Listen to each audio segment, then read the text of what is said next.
지금 제가 두 번이죠. 두 번 말씀을 통해서 우리는 하나님께서 주시는 은혜가 얼마나 풍성한지 우리가 화요일날 나눴고요. 그것이 뭡니까? 일부가 하나님과의 화평이라는 선물을 받았다라고 제가 일부에 이렇게 화요일날 얘기를 했고요. 자, 그리고 목요일날 무엇이었습니까? 예수님의 십자가로 인한 우리는 하나님의 원수 되었던 그 관계가 벗어나 이제는 하나님을 누구로 부른다? 아버지로 부르며 교제할 수 있다라는 것이 1부였고, 2부는 무엇일까요? 지금도 유효한 은혜의 자리로 그 말씀을 나누었는데요. 은혜는 무엇입니까? 과거의 추억이 아니라 오늘 지금 이 순간도 열려있는 하나님의 품, 하나님의 초대라는 것을 우리는 확인했습니다. 다 기억하시죠? 네, 할렐루야. 아멘 하신 분에게 은혜가 있으리라 믿습니다. 참 그 기억을 한다는 것이 얼마나 기쁨이죠. 그러면 오늘은 내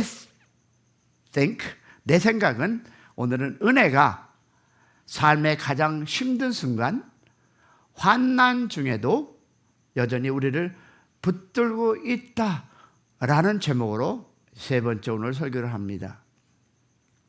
첫 번째 보니까요, 은혜는 환난 중에서도 우리를 붙들고 사라지지 않는다는 것입니다. 왜냐하면 본문 오늘 로마서 5장 3절을 보니까 이렇게 시작합니다. 다만 이뿐 아니라 우리가 환난 중에도 즐거워하나니 이는 환난은 인내를, 다시 말해서 이 말씀은 우리의 상식을 완전히 뒤집는 선언입니다. 여러분, 고난 중에 어떻게 즐거워할 수 있습니까? 아픔도 있고 눈물도 있고 무너지는 현실이 있는데 어떻게 기쁨을 말할 수 있겠습니까? 하지만 성경은 은혜를 입은 자는 환난 중에도 무너지지 않는 이유가 있다고 말합니다. 그 이유는 뭡니까? 단순한 인내심이나 긍정적인 그 성격이 아니라 바로 하나님의 은혜가 그 고난 가운데에서도 여전히 살아있다 없다? 살아있기 때문이다 라고 성경은 얘기합니다. 그러면 현실의 고난 속에서 우리의 삶은 늘 평탄하지 않습니다. 어떤 사람은 여기는 직장을 가진 분들이 거의, 그러나 직장 문제가 있었을 거 있고요. 어떤 분들은 가정의 갈등, 어떤 분들은 경제적인 위기나 자녀 문제, 건강 문제, 특히 예의치 못한 그 마음으로 우울함으로 고통받고 있는 것이 여러분 우리의 현실입니다. 때로는 하나님 왜 내게 이런 일이 생깁니까? 정말 하나님이 함께 하신다, 맞나요? 하는 질문을 떨쳐버릴 수가 없을 때가 있습니다. 그러나 그 순간에도 은혜는 사라지지 않습니다. 여러분, 우리가 느끼고 느끼지 못해도, 확신이 흔들려도, 기도가 막혀도 하나님의 은혜는 결코 멀리 있지 않습니다. 믿으십니까? 여러분, 하나님은 고난 속에서도 우리를 기다리십니다. 아멘이십니까? 하나님은 고난 속에서도 우리를 혼자 두지 않습니다. 우리가 눈물을 흘릴 때 우리 주님도 함께 곁에서 눈물을 흘리십니다. 우리가 더 이상 못하겠다라고 낙심할 때 주님은 저희들에게 이렇게 찾아오지 않을까요? 얘야, I'm here. 나는 여기 있다. 고난이 너를 삼키게 두지 않겠다. 나는 너를 붙들고 있다. 할렐루야. 여러분, 바로 이것이 여러분 은혜입니다. 여러분, 환경이 여러분 좋아서가 아니라 하나님이 함께 하시기에 우리는 버틸 수 있습니다. 여러분, 결과가 바뀌어서가 아니라 하나님의 사랑은 바뀌지 않게 우리는 소망을 잃지 않습니다. 한 가지, 여러분, 진실은요 분명합니다. 고난 속에서 만나는 은혜는 평안할 때 받은 은혜보다 더 깊이 전해짐을 믿으시기를 소망합니다. 혹시 여러분 지금 눈물로 하루를 버티는 분이 혹 계십니까? 마음속에 설명되지 않는 그 슬픔과 두려움이 있습니까? 여러분, 바로 그 자리가 하나님의 은혜임을 믿으시기를 소망합니다. 그 자리에 주님의 손길이 닿고 있으며 하나님은 지금도 말씀하십니다. 뭐라고? 고린도후서 12장 9절에 시작. 내 은혜가 내게 족하다. 이는 내 능력이 약한 데서 온전함이라 라고 고린도후서는 우리에게 얘기해 주고 있습니다. 은혜는 환난을 무엇으로 바꿀까요? 소망으로 바꾸는 능력이 있습니다. 우리는 이 고난을 미워하지만 하나님은 그것을 변화의 도구, 소망의 통로로 사용하십니다. 믿으십니까? 그 은혜는 고난을 제거하는 은혜만이 아니라 그 고난을 이기고 나아갈 힘을 주는 은혜.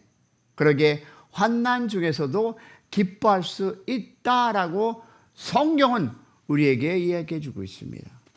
여러분, 눈물 속에서도 찬양할 수 있는 것, 그것이 바로 살아있는 은혜의 증거입니다. 다시 말해서 이것을 한 문장으로 요약하면 하나님의 은혜는 환난 중에도 여전히 유효하고 그 은혜는 지금도 나를 붙들고 있다. 믿으십니까? 그러면 오늘 보니까 환난이 무엇을? 인내를, 인내가 연단을, 연단은 소망을 이루는 줄 암이라. 여러분, 하나님은 우리를 연약하게 가만두시지 않습니다.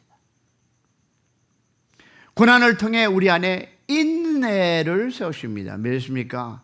그 인내는 여러분, 우리를 연단된 사람, 즉 정금같이 불순물이 제거된 순수한 믿음의 사람으로 빚어주십니다. 아멘. 사랑하는 여러분, 오늘 우리가 붙드는 그 소망은 막연한 낙관이나 자기 암시가 아닙니다. 이 사람은 뭐라고 얘기합니까? 야, 긍정적으로 생각해 봐. 다 잘 될 거야. 하지만 우리는 잘 알고 있습니다. 그 말이 아무 힘이 되지 않을 때가 많다는 것을. 여러분, 현실은 여전히 버겁고 상황은 나아지지 않고 기도는 응답되지 않는 것처럼 느껴질 때가 있습니다. 그럴 때 우리 안에 정말 필요한 소망은 여러분, 심리적 위로나 자기 위안이 아닌 하나님께서 부어주는 변치 않는 진리를부터 나오는 소망. 할렐루야. 변치 않은 주님의 사랑. 그래서 이렇게 고백해야 합니다. 하나님은 지금도 나를 사랑하신다. 믿으십니까? 그 사랑은 어떤 상황에서도 바뀌지 않는다. 할렐루야.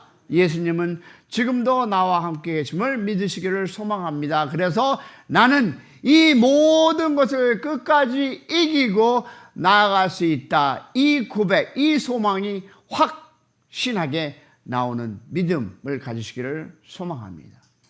그 확신은 여러분, 단순한 feeling, 감정이 아닙니다. 성령께서 우리 마음에 부어주시는 하나님의 사랑으로부터 나옵니다. 왜냐하면 로마서 5장 5절에 이렇게 이야기하고 있습니다. 소망이 우리를 부끄럽게 하지 아니함은 우리에게 주신 무엇으로? 성령으로 말미암아 하나님의 사랑이 우리의 마음에 부는 바 됨이라. 그러므로 여러분, 지금 이 현실 속에서도 우리는 소망을 가질 수 있습니다. 내 기도가 아직 응답되지 않았어도, 상황이 좋지 않았어도, 마음이 무너지고, 그래도 여러분, 하나님은 결코 약해지지 그 사랑은 않습니다. 할렐루야. 예수님은 오늘도 나와 함께 걸어감을 믿으시기를 축복합니다.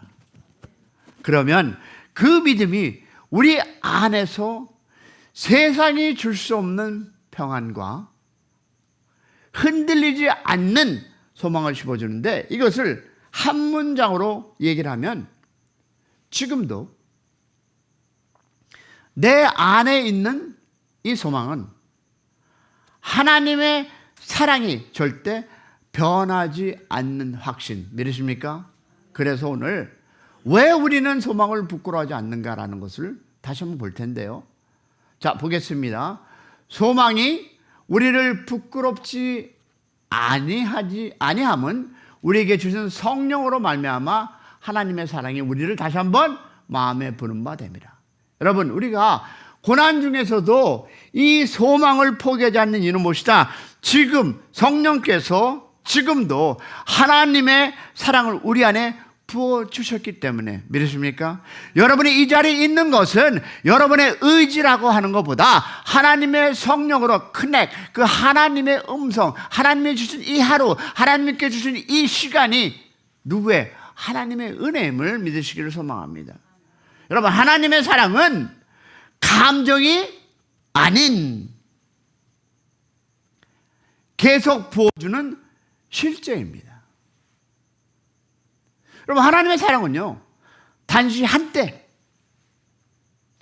감정적인 우려가 아니라, 또 마치 여러분 은혜스러운 수련회나 특별 예배 후에 잠깐 눈물 흘리고 마음이 뜨거워졌던 그 일방적인 감정, 그 체험이 전부가 아닙니다. 여러분, 성경이 말하는 하나님의 사랑은 어떻다? 지속적이고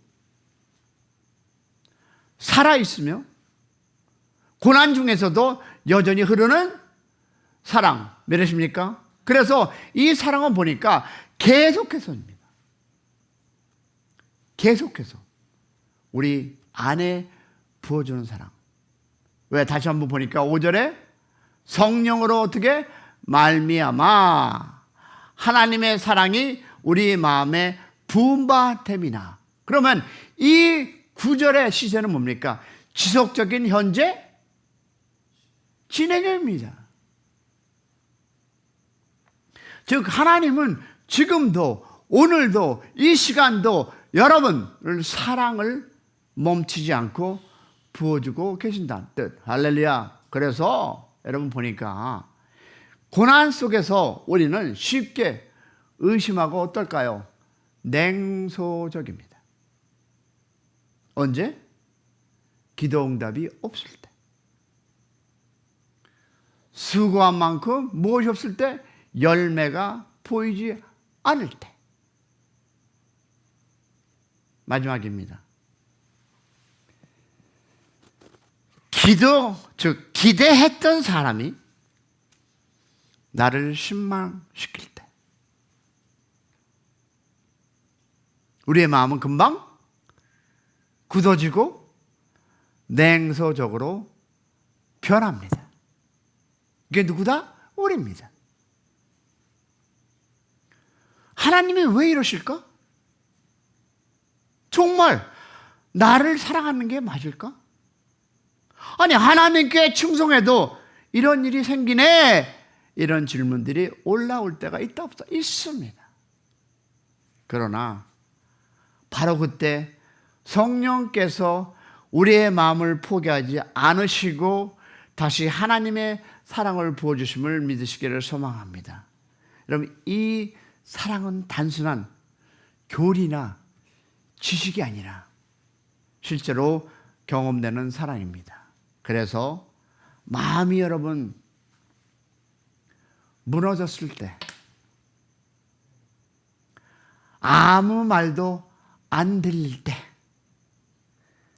찬양조차 부르기 어려운 순간에도 그런 우리를 향한 하나님은 이렇게 얘기하지 않을까? 얘야, 나는 여전히 너를 사랑한다.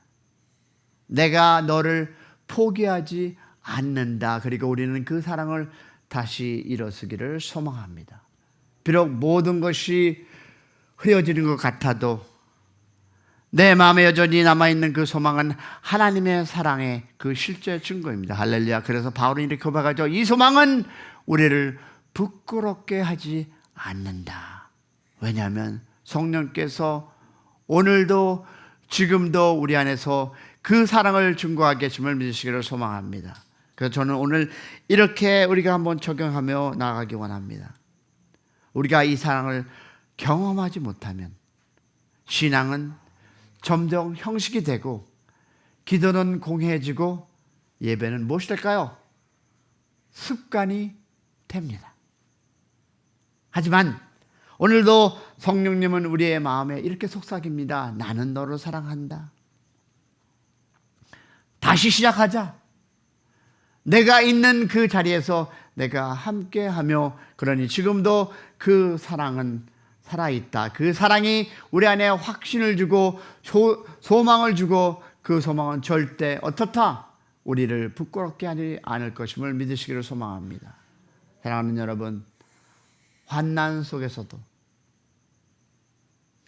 시련 중에서도, 상처와 눈물 속에서도 그 은혜는 여전히 유효하다. 믿으십니까? 그래서 우리는 은혜를 통해 환난 중에 기뻐할 수 있습니다. 그 기쁨은 현실을 모르는 도피가 아니라 하나님의 신실하신 약속을 아는 사람들이 누릴 수 있는 기쁨을 믿으시기를 소망하고, 그 모든 은혜 속에서 그 중심에는 누가 계실까요? 예수님이 계심을 믿는 아침 되기를 소망합니다. 오늘도 우리가 하나님과의 화평을 누리게 하시고, 지금도 은혜의 자리를 부르시며 환난 속에서도 소망을 놓지 않도록 우리를 사랑으로 안아주시는 분, 그분이 누굽니까? 바로 예수 그리스도임을 믿는 여러분의 하루가 되기를 소망하며, 교회를 위해서, 오늘 하루를 위해서, 그리고 AI 오늘 강의를 통해서 여러분이 많이 참석할 수 있도록, 그리고 여러분의 기도와 함께 하나님 앞에 나아가기 원합니다. 여러분, 이렇게 전하며 오늘 은혜 주셔서 감사합니다.